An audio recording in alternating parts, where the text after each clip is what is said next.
ஏங்க சுத்தி வளைச்சுக்கிட்டு நீங்களே பார்த்து திமுகவுக்கு கொஞ்சம் கூறவனுக்கு விஓ வேலை, ரொம்ப கூறவனுக்கு டெப்டி தாசில்தார் வேலை, ஓவரா முட்டு கொடுக்கறவனுக்கு டிஆர்ஓ வேலைன்னு போட்டு கொடுத்துட்டு போக வேண்டியதால. இதுக்கு எதுக்கு ஒரு தேர்வு, அதுக்கு ஒரு ஆணையம். பேசாம டிஎன்பிஎஸ்சி பேரை திமுகவிற்கு முட்டு கொடுப்போருக்கு வேலை அளிக்கும் ஆணையம்னு மாத்திட்டு போயிடலாம். குரூப் 2 தேர்வு மிக முக்கியமான தேர்வு.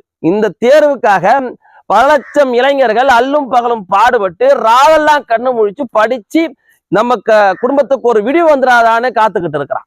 அப்பேற்பட்ட தேர்வுல கேட்கறாங்க பாரு கேள்வி. எப்பேற்பட்ட ஊப்பியா இருந்தா இந்த கேள்வியை கேட்டிருப்பாங்க.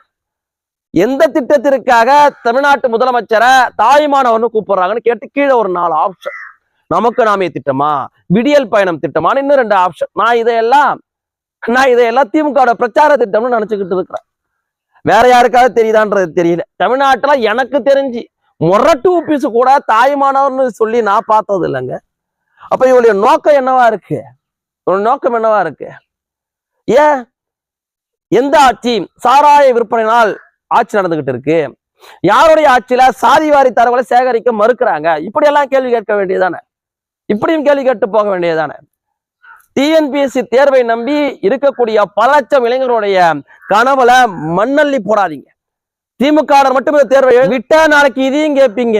ஓகே நடிச்ச நடிகர் யாரு, உதயநிதி பாட்டை எழுதுனது யாருன்னு கூட கேட்பீங்களாட்டு இருக்கு.